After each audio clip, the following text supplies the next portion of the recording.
bien. Et merci également à la presse de venir à ce rendez-vous. Monsieur Carl, qui représente nos associations, et Maître Laurence Lioualon, vont vous donner des explications à la suite des dires de Monsieur Moutou, par lesquels rien ne s'oppose plus à l'ouverture du site GDE, ceci ayant, d'après lui, gagné toutes les actions en justice. Donc nous voulons apporter des réponses circonstanciées à ces dires absolument infondés et rappeler dans quelles circonstances la Cour d'appel de Caen a jugé que GDE, malgré avoir reconnu des infractions, ne relevait d'aucune sanction. Donc je vais laisser la parole à Jacques Carl, puis à Maître Laurence Lioualon, et ouvrez bien vos oreilles parce que vous verrez que la réalité est toute différente des déclarations de M. Moutou. Merci Eric, bonjour d'être venu. Je vais faire donc une introduction, je passerai ensuite la parole à Laurence qui répondra à toutes les questions que vous souhaitez poser sur les différentes procédures. D'abord, le premier point, c'est l'arrêt de la Cour d'appel de Caen.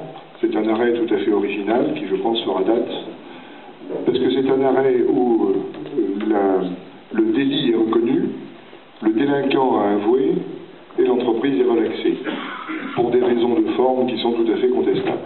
Donc on a une entreprise délinquante non identifiée, ce qui est tout à fait original. Donc nous sommes pourvus en cassation, comme vous le savez, et nous avons très bon espoir qu'en cassation, le droit soit rétabli. Ce qui signifie, si c'est le cas, que le jugement de première instance du tribunal correctionnel d'Argentan reprendra force et vigueur et qu'il y aura à nouveau un jugement auprès d'une cour d'appel.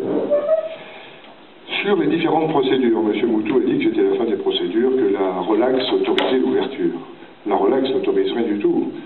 C'est exactement, je vais faire un parallèle que tout le monde va comprendre, quand Dominique Strauss-Kahn a eu son affaire compliquée à New York, le procureur l'avait poursuivi au pénal et au civil, et finalement au pénal, pour des raisons de procédure un peu compliquées, il a été relaxé. Mais ce n'est pas pour autant que l'infraction n'a pas été reconnue et qu'il n'a pas été condamné au civil. Il a transigé parce que la justice américaine est différente, mais on est exactement dans le même cas de figure. J'ajoute qu'il y a beaucoup d'autres procédures, et au civil et au tribunal administratif, parce que le GDE a ouvert un site qui était encore un chantier, donc un site dangereux, et un site qui est situé à un endroit où il ne devrait pas se situer. Donc toutes les procédures que l'on a engagées sont celles-là, et elles sont à plusieurs niveaux. Premier niveau, et ça c'est devant la Cour d'appel administrative de Caen, vous avez ici un rappel de toutes les procédures en cours avec un rapide commentaire. Donc vous pourrez, à partir de cela, poser des questions. Il y a ce que l'on appelle une tierce opposition qui a été engagée, qui est devant la Cour administrative d'appel de Nantes. La tierce opposition, c'est pour remettre en cause l'autorisation. Il y a 20 motifs d'illégalité dans l'autorisation qui a été donnée à GDE. Ces motifs d'illégalité n'ont jamais été jugés, puisque comme l'État n'a pas fait appel de la décision du tribunal administratif d'autoriser ce site, ça a été considéré comme l'autorité de la chose jugée. La tierce opposition donne la possibilité à des riverains de revenir sur cette décision. La Cour administrative d'appel de Nantes a déjà dit qu'elle allait dans ce sens-là, mais elle a souhaité l'avis du Conseil d'État, parce que ça revient quand même à faire évoluer de manière très profondément la jurisprudence. Ça voudrait dire que demain, tout citoyen concerné, tout voisin, peut revenir sur des décisions qui sont considérées comme définitives pour des motifs bien sûr légitimes. On sait que le Conseil d'État va aller dans ce sens-là, ce qui nous donnera la possibilité ensuite de faire juger tous les motifs d'illégalité de l'autorisation par la Cour administrative d'appel de Nantes. Ça veut donc dire qu'il y a une hypothèque très forte sur l'autorisation telle qu'elle a été accordée. Et ça, c'est non seulement le cas de l'ONU Environnement qui est dans cette procédure, mais aussi de France Nature Environnement et du CNID, Centre National d'Information sur les déchets, qui eux-mêmes ont engagé la même démarche et qui seront de toute manière recevables. Donc déjà, l'autorisation est entachée d'un véritable risque d'annulation. Et il est évident que ces procédures-là, qui sont longues, on ne va pas les abandonner pour faire plaisir à monsieur. C'est la procédure qu'on a lancée au pénal contre Alain Lambert et son ancien directeur de cabinet, partant du principe qu'il a pu intervenir de manière probablement excessive en faveur de GDE au moment où l'autorisation se décidait. Nous l'avons déposé devant le procureur a décidé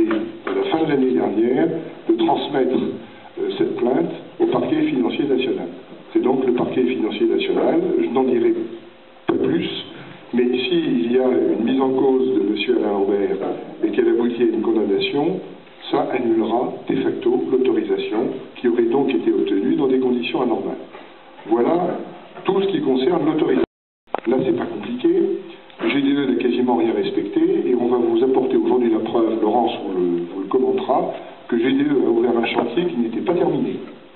Par exemple, les systèmes d'évacuation des lixivias, c'est-à-dire des eaux usées qui sont imprégnées par l'eau de pluie qui passe sur les déchets, n'étaient pas faits. C'est pour ça qu'il y a des tuyauteries de différentes couleurs qui courent sur le site.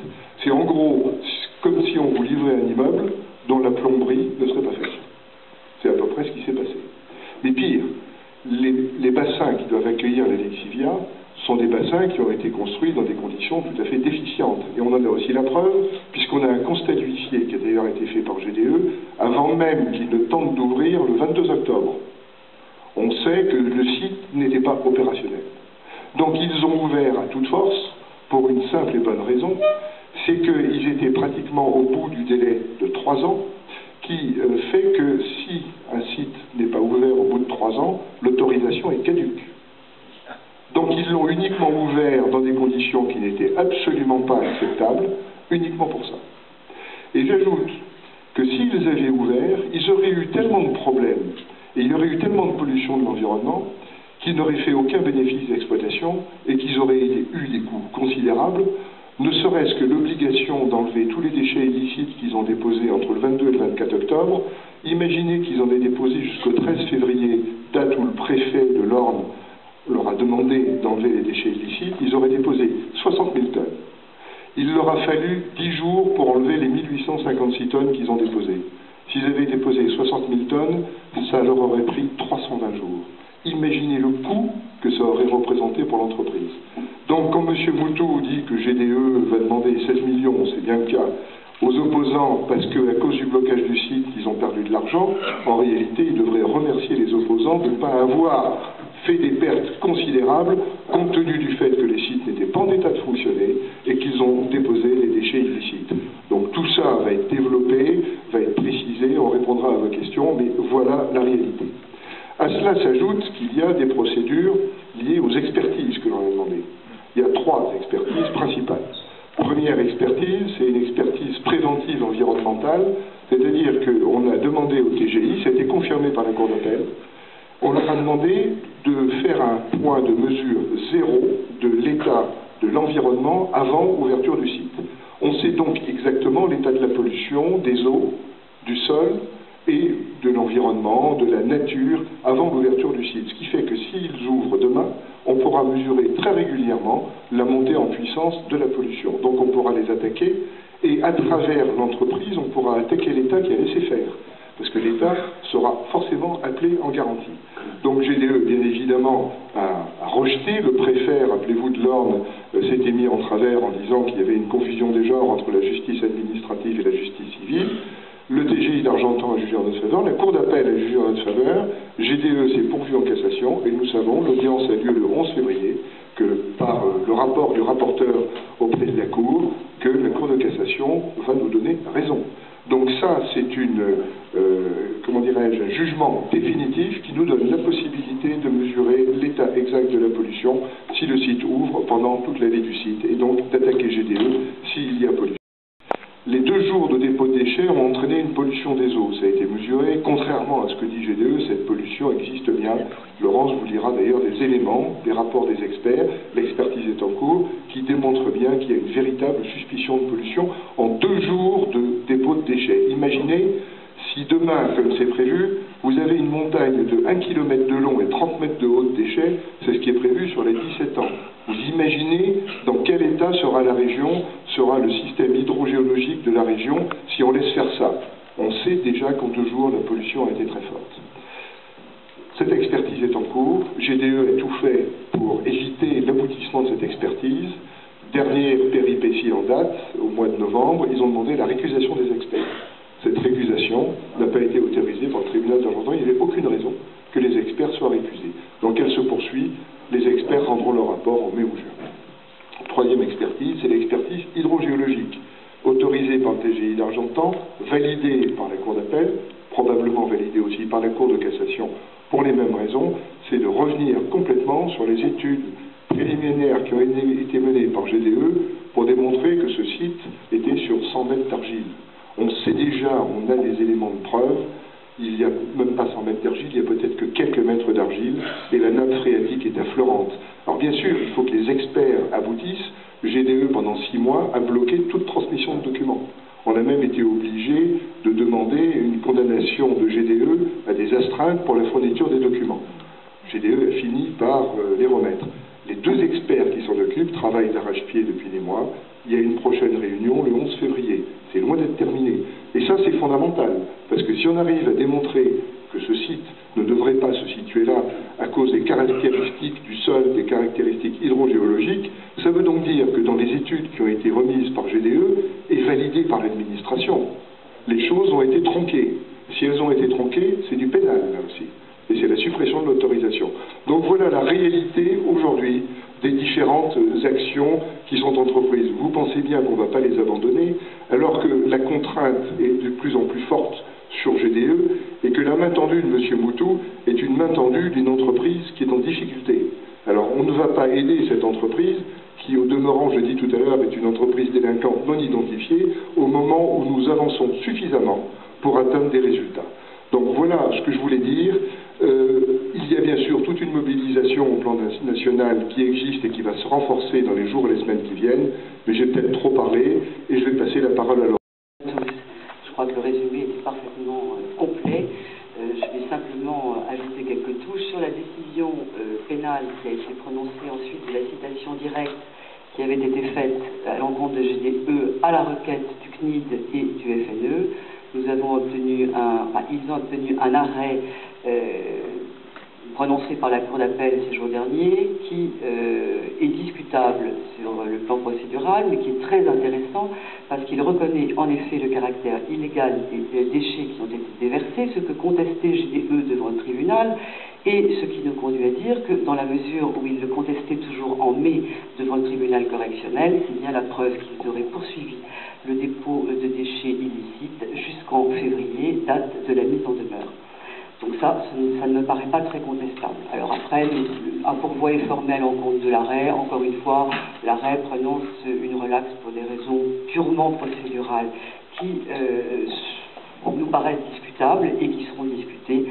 En tout cas, un fait est certain, c'est que le caractère illicite est maintenant confirmé par des juges. Alors, ce que ça implique, ça va donner l'ouverture à d'autres procédures, et notamment pénales. Nous avons un acquis maintenant, ce n'est plus contestable, ils étaient là, ils auraient poursuivi, et ainsi que vous l'a rappelé Jacques Carle, en effet, pour retirer ces déchets, puisqu'on a mis 10 jours pour ce faire, après avoir beaucoup peiné pour trouver un protocole qui respecte l'environnement et qui était exigé également par la DREAL, on a mis 10 jours. Donc 10 jours, ça veut dire, si on fait, c'est une règle de droit, c'est pas compliqué, on arrivait en octobre pour retirer tous les déchets, donc aucune exploitation n'était possible.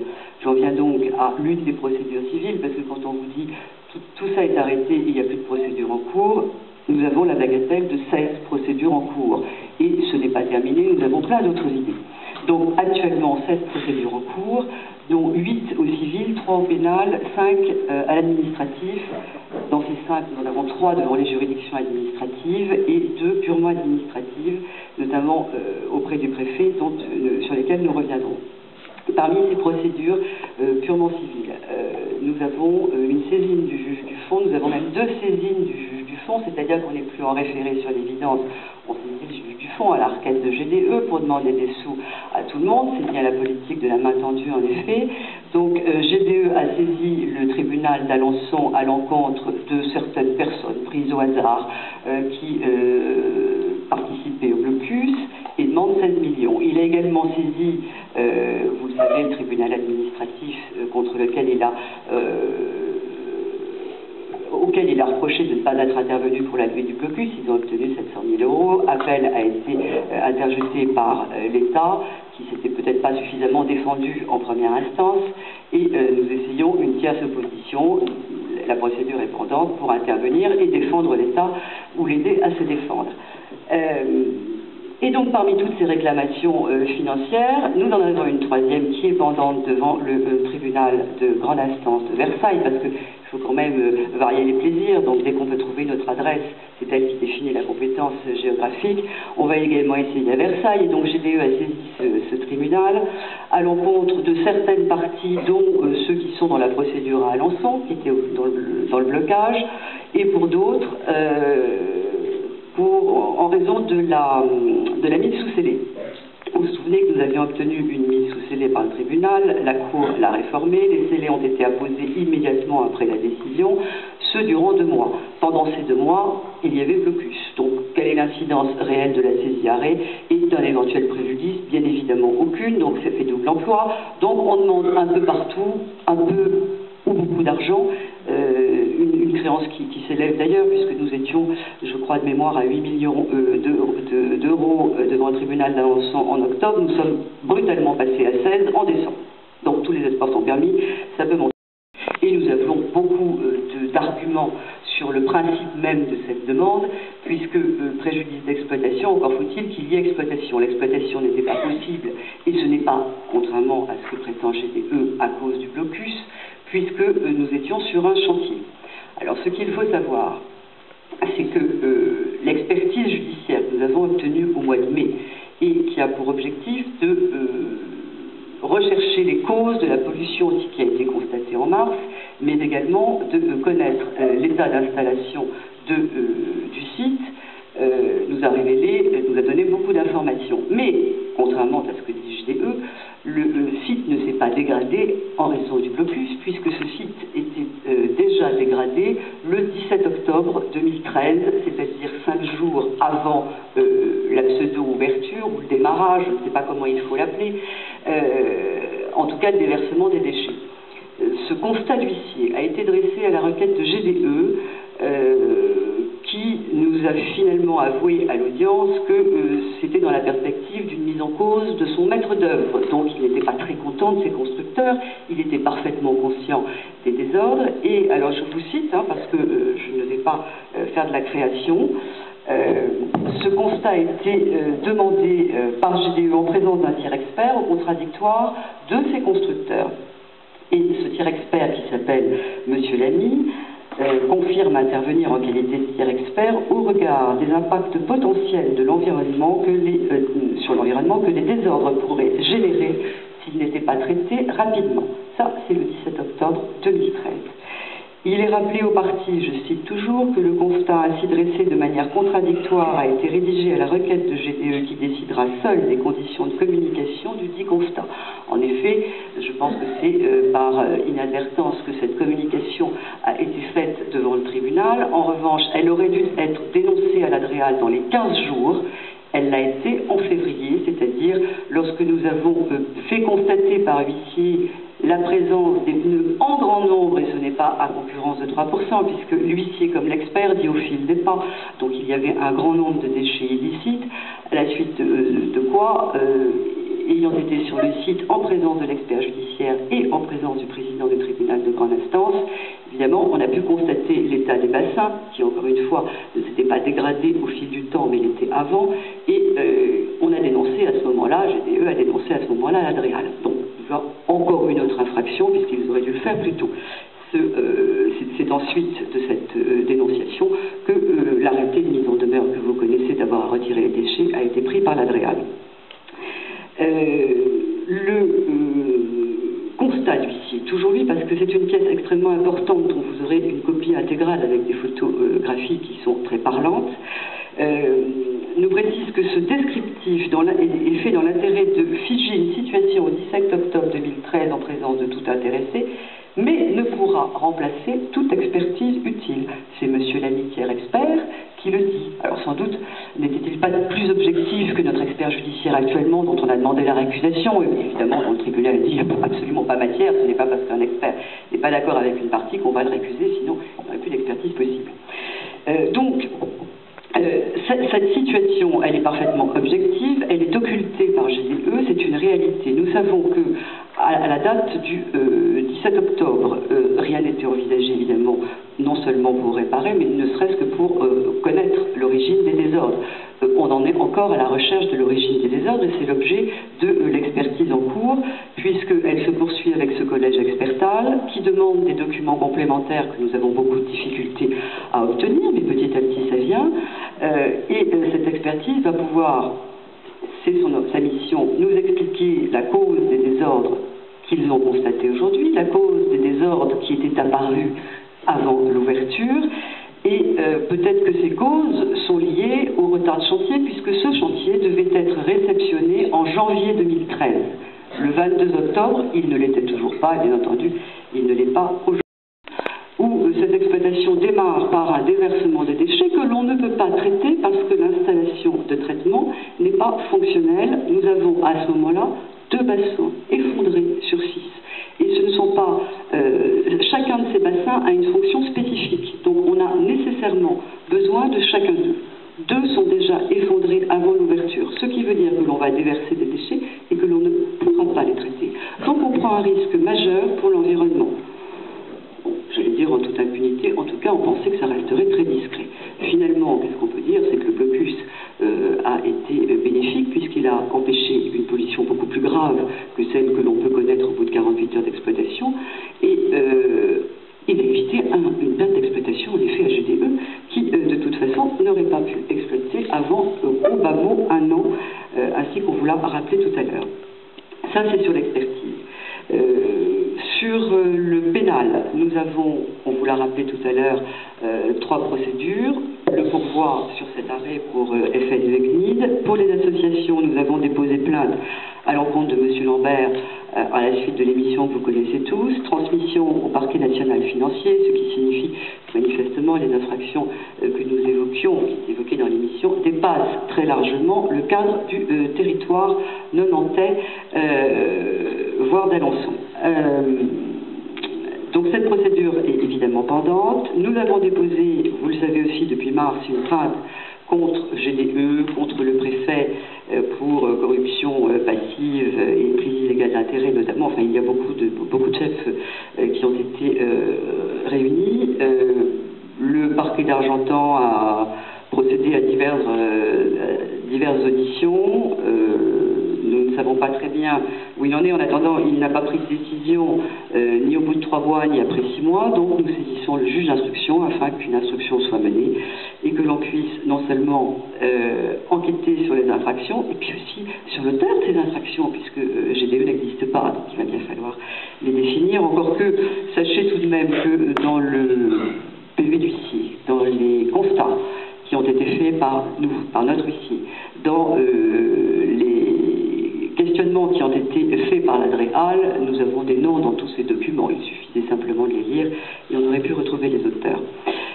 Sur le plan administratif, je suis un peu longue.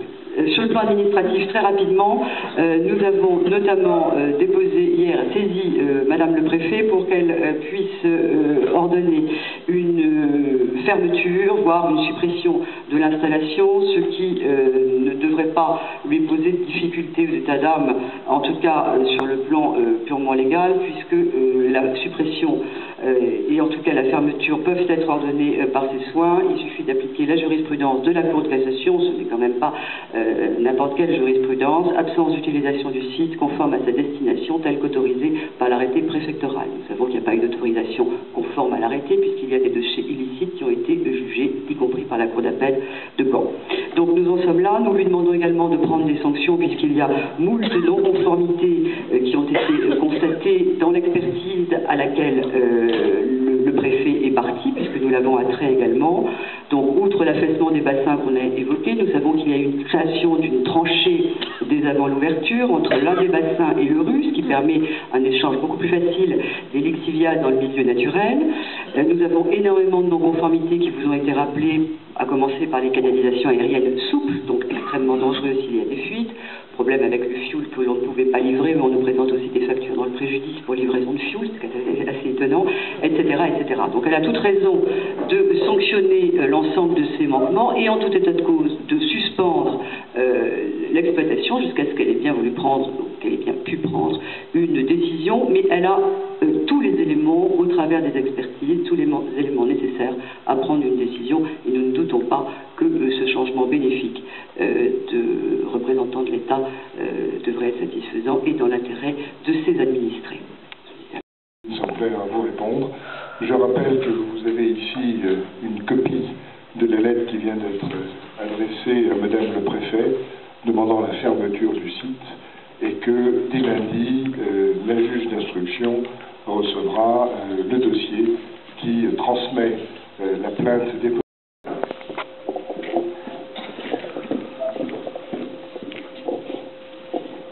Moi, il y a un truc que je ne comprends pas bien, c'est que GDE dit qu'il peut reprendre l'exploitation, mais je pensais que quand on était sous expertise, on ne pouvait pas. Mais ça, c'est une question. Bien. Alors, GDE, théoriquement, GDE a une autorisation d'exploiter. Mais ça ne veut pas dire qu'il peut exploiter n'importe comment. GDE n'a pas respecté tout un ensemble de prescriptions, le site n'est absolument pas en état de fonctionner. Et troisièmement, il y a des expertises en cours, des expertises notamment pour déterminer les causes de la pollution. Donc si GDE reprend l'exploitation demain, c'est un autre coup de force, et il est bien évident qu'on les poursuivra immédiatement. Je vais passer la parole à Laurence. Oui, la question est tout à fait pertinente, puisqu'en effet, quand une expertise est en cours, on a interdiction de faire disparaître toute preuve, bien évidemment. Or, la mission confiée au collège expertal vise la recherche des causes de la pollution qui a été constatée et également la recherche des causes des désordres qui ont été constatés. Et cette recherche étant en cours, il n'est pas question de procéder à quelques travaux de réparation que ce soit. Alors je dirais déjà par bon sens, parce qu'on ne va pas soigner quand on ne connaît pas la maladie, ça paraît assez élémentaire. Bon, cela dit, on peut aussi bricoler pour pouvoir accélérer une ouverture. Néanmoins, nous sommes en expertise judiciaire. GDE s'est engagé devant le tribunal et auprès des experts à ne procéder à aucun travaux de réparation aussi longtemps que l'expertise n'aura pas défini les causes de ces désordres. Nous en sommes là. Maintenant, nous avons l'habitude d'un certain forcing de la part des entreprises. Il n'est pas exclu qu'ils puissent commencer les travaux. Ce que j'ignore actuellement, a priori non, puisqu'ils ne l'ont pas déclaré à l'expert judiciaire. Donc j'en conclus qu'aucun travaux n'a démarré. Mais vous avez tout à fait raison. Théoriquement, aucun travaux ne peut être actuellement mené, donc aucune exploitation ne peut démarrer, y compris au mois de mai. Ce qui confirme, je ne sais plus si je l'ai dit tout à l'heure, ce qui confirme que ce qu'avait déclaré GDE en cours d'expertise, c'est qu'il faut au bas mot 4 à 5 mois de travaux. Ça veut dire hors intempéries. C'est pas gagné dans la région. Mais même avec un climat tout à fait favorable, c'est minimum 4 mois. Ce qui veut dire, et je crois qu'on vous l'a déjà dit tout à l'heure, c'est que lorsque l'on découvre, on le savait en août, hein, mais lorsque l'on fait officialiser par constat d'huissier le 17 octobre qu'il y a des désordres, il faut compter au moins 4 mois. Hors intempéries, c'est en général les problèmes de terrassement ou autres ne se font pas vraiment pendant l'hiver. Donc, on n'aurait pas pu les réaliser durant cette période jusqu'en février, donc on dépassait les délais. Oui, j'ajoute, indépendamment des travaux qui auraient dû être faits avant l'ouverture, que pour aujourd'hui, des bassins ne sont pas fonctionnels et que GDE a fait une grande tranchée avant même l'ouverture le 22 octobre, qui fait que les lixivias ont été évacués directement dans la nature. Et ça, sur le constat d'huissier, on le voit. Donc ça, c'est gravissime. Rien que ça, c'est une interdiction d'exploiter. Donc non seulement il y a des travaux à faire, qui sont des travaux qui auraient dû être faits avant l'ouverture, mais il y a des pratiques qui sont des pratiques délictuelles, voire criminelles. Et j'insiste bien là-dessus.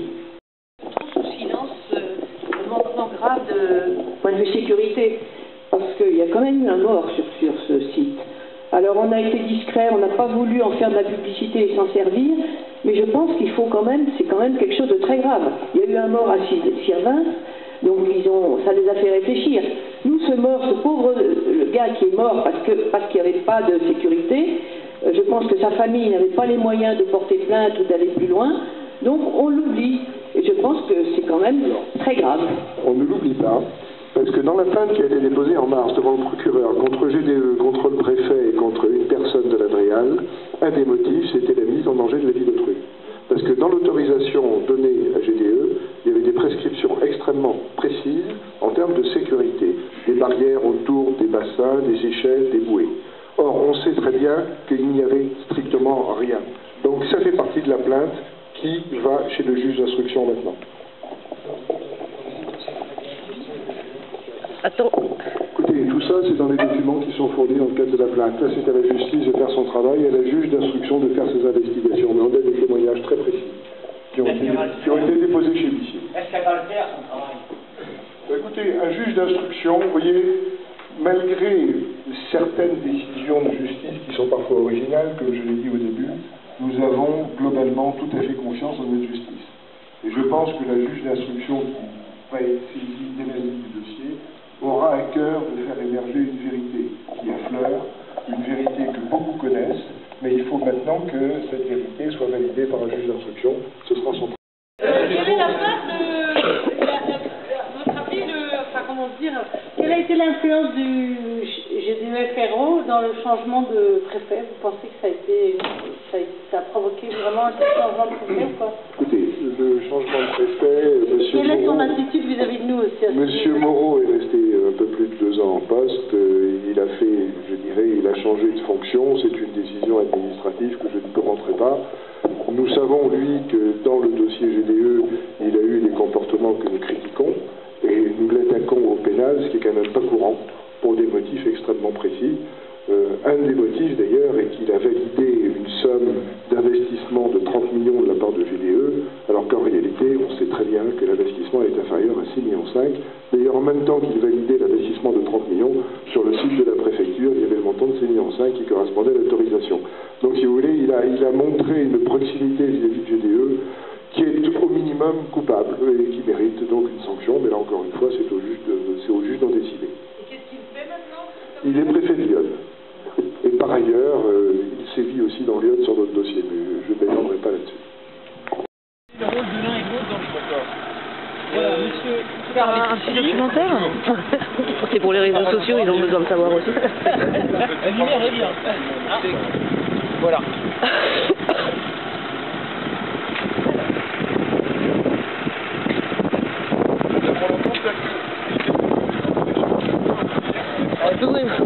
Merci pour lui. Gigot.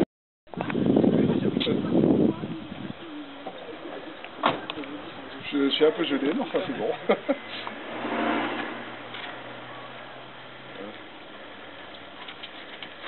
Voilà, ça va. J'ai mon écharpe, c'est une écharpe à carreaux, très discrète.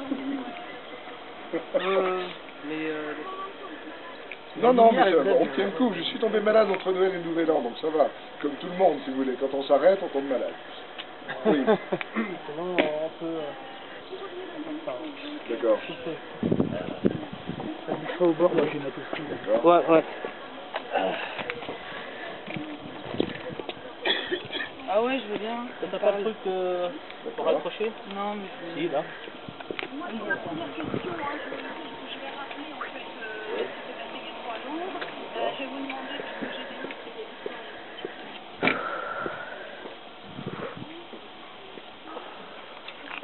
La chose la plus importante, c'est que la Cour d'appel reconnaît l'infraction. D'ailleurs, GDE soi-même a plaidé coupable.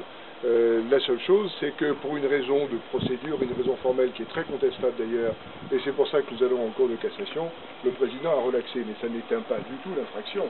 Donc, deuxièmement, c'est pas parce qu'il y a eu relax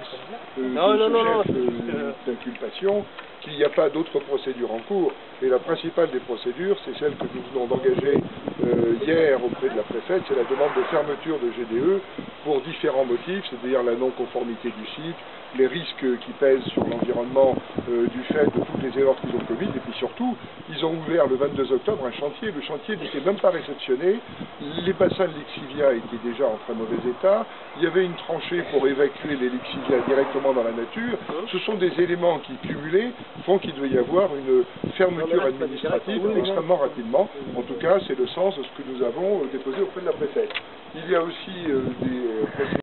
Ça va être à vous, à l'image. À suspendre l'autorisation d'exploitation accordée mercredi dernier par la Cour d'appel. L'endettement préoccupant des communes qui ont constaté sur une parité.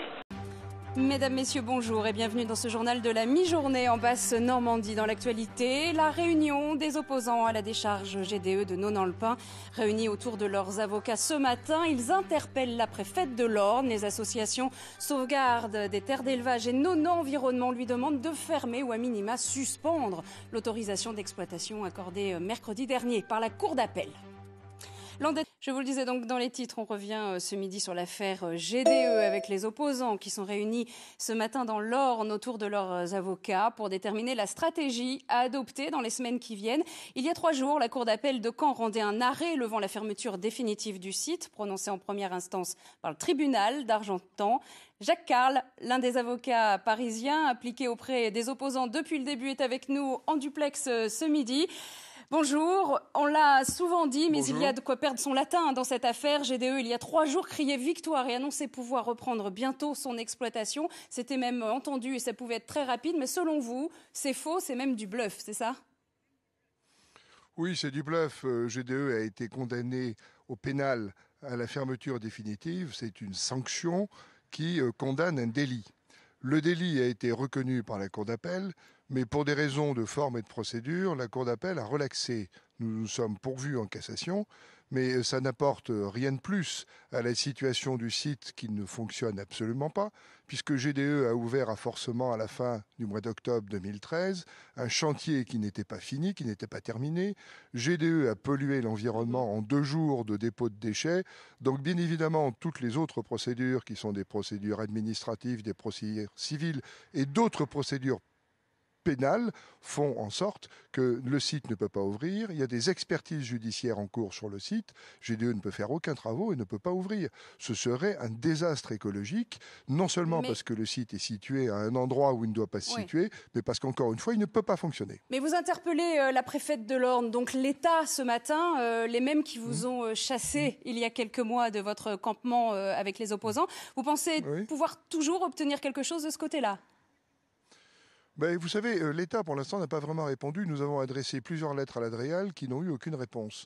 Donc aujourd'hui, on a saisi la nouvelle préfète de toutes les irrégularités commises par GDE qui doivent aboutir à une fermeture ou à tout le moins à une suspension de l'autorisation, parce qu'il y a une telle accumulation d'erreurs, de risques et de dangers autour de ce site que j'imagine mal que la nouvelle préfète ne prenne pas une décision en ce sens. Il y a une certaine inertie de l'État, mais j'ai quand même confiance dans l'administration de mon pays pour prendre les décisions qui s'imposent. Par oui ou par non, Jacques Carle, est-ce que vous, à Paris, vous avez des nouvelles du ministère de Ségolène Royal ou pas ? C'est ce que vous attendez également. Oui ou non ? Écoutez, nous avons demandé un rendez-vous récemment à Ségolène Royal. Nous attendons sa réponse. Nous savons que le précédent préfet, qui est parti maintenant au mois de novembre, avait pris une position résolument favorable à GDE. Je pense que maintenant, le canal va se rétablir naturellement. Nous avons toujours des contacts avec le ministère. Mais c'est non, pour l'instant, vous n'avez rien. Pour l'instant, nous n'avons rien, mais nous attendons, je pense, assez rapidement quelque chose. Merci beaucoup, Jacques Carle. Monsieur Carle, on a entendu Monsieur Moutou il y a quelques jours s'exprimer. Aujourd'hui, clairement, vous dites ce qu'il dit lui, ça n'est pas vrai. Ce n'est absolument pas vrai, c'est de la désinformation, c'est de la désinformation très bien mise en scène, mais ce site ne peut pas fonctionner, ce site est polluant, ce site n'est pas terminé et ce site est mal situé. Donc si on veut s'intéresser à l'avenir de la région, il faut raisonner de manière beaucoup plus sérieuse. Il nous tend la main, on est prêt à accepter qu'il nous tende la main à condition que GDE de soi-même suspende son autorisation et qu'on mette tout à plat. Il y a certainement d'autres sites en France qui pourraient accueillir cette immense décharge de 1 km de long sur 30 mètres de haut, alors même qu'en 2 jours, la nature a été polluée. Cette autorisation, elle est encore valable, elle n'est plus valable. On en est où aujourd'hui? Parce que le grand public s'y perd d'un point de vue juridique, clairement. L'autorisation d'exploiter a été donnée. Mais la manière dont GDE a commencé l'exploitation n'est absolument pas conforme à l'arrêté de prescription qui est la traduction de cette autorisation d'exploitation. Par ailleurs, il y a des procédures en cours qui contestent profondément cette autorisation d'exploitation. Il y a 20 motifs d'illégalité. Nous sommes devant la Cour administrative d'appel de Nantes et devant le Conseil d'État pour que cette tierce opposition aboutisse. Et par ailleurs, il y a une plainte contre Alain Lambert qui est intervenue de manière résolue auprès de GDE. Cette plainte est devant le parquet financier national. Si elle aboutit à la mise en cause d'Alain Lambert, à ce moment-là, de facto, l'autorisation ne sera plus valable. Donc il y a beaucoup, je dirais, de risques pour GDE à vouloir ouvrir à tout prix. Il est dans un environnement de plus en plus contraint et je pense que l'intérêt pour l'entreprise et pour M. Moutou, effectivement, est discuté avec nous, mais sur d'autres bases que les menaces et l'intimidation permanente. Vous saisissez un un juge d'instruction? Pourquoi les choses ne vont pas assez vite? On saisit un juge d'instruction parce que la plainte qu'on a déposée contre GDE et contre l'ancien préfet de l'Orne en mars n'a pas abouti pour l'instant à des conclusions suffisamment concrètes. Donc la voie normale dans ces cas-là, c'est de transmettre le dossier à la juge d'instruction qui a été contactée par nos avocats. Tout lui a été transmis, elle recevra donc la saisine officielle dès lundi. Là, je dirais que c'est le cours normal de la justice. Le préfet de l'Orne a changé. Vous saisissiez là aussi la nouvelle préfète, vous lui demandez de... On lui a demandé par courrier il y a une dizaine de jours un rendez-vous, on attend sa réponse. Vous l'avez aussi écrit? Bien sûr, on lui a écrit. Là, on lui a écrit hier en lui demandant d'ores et déjà de suspendre l'autorisation qui a été donnée au GDE compte tenu de tous les motifs qui démontre que ce site doit être arrêté de toute urgence et non pas être ouvert de toute urgence, comme le dit M. Moutou. C'est là qu'on diffère. Nous, il faut qu'il l'arrête rapidement. Lui, il voudrait l'ouvrir rapidement, mais s'il l'ouvrait rapidement, il aurait des tels problèmes. Il aurait des tels impacts sur l'environnement qui seraient mis à charge de GDE que je ne lui conseille vraiment pas de le faire. Nous avons maintenant un instrument de mesure, nous avons obtenu la possibilité de mesurer la pollution avant, donc s'il l'ouvre demain, on mesurera la pollution toutes les semaines s'il le faut, mais on nous montrera que ce site est dangereux. Donc il vaut mieux pas qu'il l'ouvre. Justement, un dernier mot sur ces expertises dont on parle depuis des mois maintenant devant la justice. On en est où? On en aura quand le résultat? Alors, il y a deux expertises principalement en cours. Il y a une expertise sur le site qui a été ordonnée en mai 2014. Des expertises, c'est long parce que c'est déterminer les causes de la pollution. C'est pas simple. Et puis GDE, comme toujours dans les expertises, pendant 6 mois, a bloqué, n'a pas transmis les documents. Donc les experts n'ont pas pu faire leur travail comme ils le souhaitaient. On a des documents depuis maintenant quelques semaines, donc ça avance. Par ailleurs, il y a l'expertise hydrogéologique. Même cause là aussi, pendant des mois, GDE n'a pas transmis les documents. Il a même été condamné à des astreintes pour non-transmission de documents. Mais je peux vous dire que la prochaine réunion est le 11 février et que les experts judiciaires ont pas mal travaillé. Donc on attend vraiment les conclusions des expertises d'ici la fin du printemps. Ce qui, encore une fois, pour ce genre de problème, est relativement rapide. C'est très compliqué. Donc il faut le faire avec mesure, avec aussi l'information nécessaire. Je pense que maintenant ils vont pouvoir avancer. Mais dites-vous bien que pendant tout le deuxième semestre 2014, GDE a bloqué. Donc on ne peut pas dire que ça dure trop longtemps si c'est une des parties qui bloque. Merci beaucoup. Avant d'entrer dans la salle. Bon.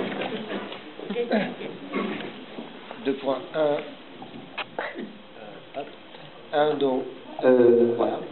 Un point juste de vocabulaire. Vous avez dit que Alain Lambert était poursuivi. À ma connaissance, c'est juste une transmission de plainte à ce jour, non? Où il y a eu. Bien sûr, mais il est quand même devant le parquet financier national. Non, mais la plainte a été transmise, c'est tout. La plainte a été transmise, il n'est pas encore poursuivi. On est d'accord. Non, mais je vois que vous êtes extrêmement prudent sur l'avenir d'Alain Lambert. Non, c'est pas ça, c'est juste que je n'avais pas cette information, donc je voulais savoir. Non, mais encore une fois, Et deuxièmement, je voulais vous interroger, parce que je viens de lire la liste des procédures, on n'a rien en droit européen. Pourquoi? Alors, je connais bien le droit européen, je suis ancien administrateur de la Commission européenne. Le droit européen, essentiellement, c'est un problème de transcription en droit national. Il y a des directives européennes qui datent de 2008 sur les déchets qui ne sont pas encore transcrites en droit national. Bon. Donc, si on va devant la Commission, ce qui est toujours possible, ça va être ensuite un problème entre la Commission européenne et l'État français. Ça ne va pas concerner directement un problème de 9 ans. Il y a une voie un peu plus rapide, mais qui est une voie, je dirais, qui n'est pas opérationnelle, mais qui peut avoir un impact, c'est d'aller devant la commission des pétitions au Parlement européen. C'est une des 21 commissions du Parlement. Cette commission des pétitions peut se saisir de certains problèmes, notamment de problèmes environnementaux, et considérer qu'il y a matière à faire quelque chose. Donc elle peut décider d'enjoindre le gouvernement français de s'intéresser de plus près au problème.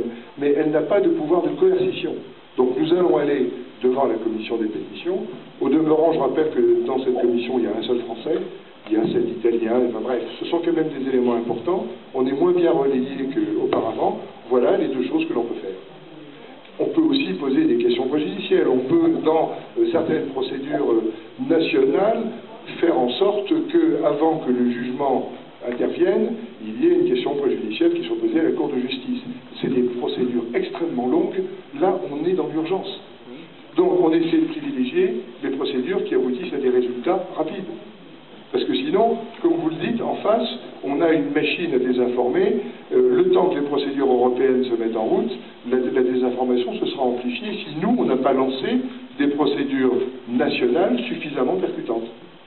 salarié de GDE a expliqué que ce site, Nonant-le-Pin, était le must des musts de ce qu'il pouvait faire. Donc, dans quel état sont les autres sites? Ah ben alors là, vous touchez un problème de fond, c'est l'état des sites d'enfouissement de déchets en France. On a une réglementation qui est une réglementation insuffisante, notamment en termes d'études d'impact. Les études d'impact sont faites en général par les entreprises elles-mêmes, c'est ce qu'a fait GDE. C'est comme ça d'ailleurs que GDE, dans son étude d'impact, a considéré qu'il n'y avait pas du tout d'élevage à côté. Donc c'est facile, il n'y avait aucun risque, on pouvait implanter ça, c'est comme si on avait été le désert. Bien. Et ces études d'impact font qu'une fois que les sites ouvrent, il y a des pollutions massives. Mais comme il n'y a pas au préalable de mesure de la pollution, ce que nous on a obtenu, chaque fois les préfets disent ah mais oui mais non mais c'est pas dû aux déchets, c'est dû aux industries avoisinantes, c'est dû à l'air du temps. Et il y a beaucoup de sites en France, il y a plusieurs exemples qui sont des véritables lieux de pollution très importants. L'administration française, la réglementation française est en retard. C'est la première fois là qu'on arrive à bloquer un site avant qu'il n'ouvre. Que font nos parlementaires alors? Nos parlementaires, ils sont occupés par beaucoup de choses, et il y en a quand même assez. On a vu Delphine Batho récemment. Bon, Delphine Batho est ancienne ministre de l'Environnement, tout ça elle le sait très bien, mais il faut, pour que les parlementaires aient un poids, il faut qu'ils interviennent massivement sur la ministre et que la ministre écoute. J'ai dit tout à l'heure qu'on avait une administration qui était un peu autiste, parce que l'administration ne veut pas payer d'indemnité à GDE. Le vrai problème, il est là. C'est que s'il n'y avait pas, si GDE ne faisait pas de chantage à l'administration, et on parle de communication, mais la pire des communications de GDE, c'est vis-à-vis du ministère. C'est le chantage qu'ils font à des indemnités massives. Alors qu'en réalité, compte tenu de tous les désordres que l'on a cités, l'administration ne devrait pas verser un centime. C'est la conclusion à laquelle était arrivé le médiateur Pierre Lahoche au mois d'avril l'année dernière quand le ministère a changé. Donc voilà, on a beaucoup d'éléments, il faut qu'à un moment donné, les choses s'enclenchent. Alors il y a beaucoup de procédures qui sont lancées, il y a des actions de communication multiples, et il y a une pression par les politiques, mais les politiques, vous voyez, depuis 15 jours ou 3 semaines, c'est même pas la peine de les voir sur le problème de Nonant-le-Pin. Ils ont d'autres préoccupations, il faut les comprendre. Donc il faut choisir le moment, il faut choisir aussi, il y a des prétextes. S'il y a d'autres charges qui posent problème, on relance l'affaire de GDE parce qu'il faut qu'il y ait des décisions de fond, des décisions réglementaires. Mais une décision réglementaire, si c'est une loi, ça peut prendre une année, si c'est des décrets, ça peut prendre aussi une année. Il faut réformer complètement la réglementation. Mais c'est là que je dis que notre boulot n'est pas de réformer toute la réglementation, c'est de s'occuper du site de Nonant. Voilà. Bonjour, voilà, sur les réseaux sociaux, beaucoup de personnes me demandent de faire une ZAD. Et moi, ma seule réponse que je peux leur fournir, c'est qu'on a encore plein de choses juridiques à faire avant d'entamer le combat. Je voulais savoir, est-ce que vous avez un message à leur dire? Oui, je pense que notre objectif n'est pas qu'une ZAD s'installe. Notre objectif est de gagner à la loyale le combat que nous menons au plan juridique, au plan médiatique, au plan politique. Et c'est l'essentiel, parce que, encore une fois, si une ZAD s'installe, personne ne maîtrisera plus rien, et on peut avoir des mouvements que plus personne ne maîtrisera. Voilà. Si on ne maîtrise pas, on ne gagnera pas. Il faut que l'on continue à maîtriser. Merci.